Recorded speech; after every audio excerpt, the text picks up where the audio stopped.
والله وبالله تالله قف عن هوية هنا صومال لوجو ميسانو سجر الدون كمركز دجال كدعو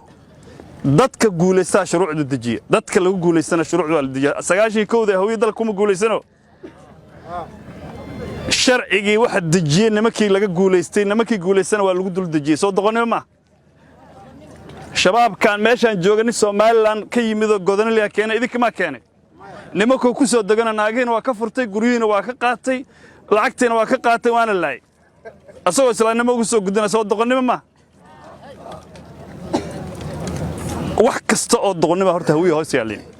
hadda meeshaan la joogaa marka tiraasaca dagaal gal aniga dhuluga maqno ku leh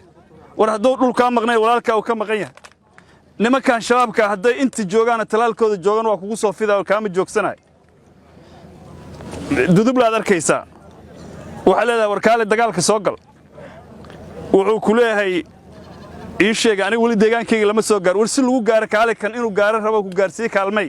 lagu ma karo abgaal meeshaan uu soo dildilo ma hor u soco gadaal u soco lagu ma karo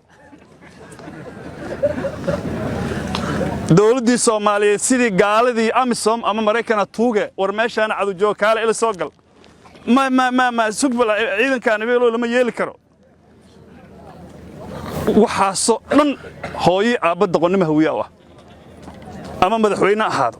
ama mid state ha ahaado ama gobornatoor ha ahaado ama taliye ciidan ahaado dalkii annaga madaxweyne ka taliye ciidanka annaga ka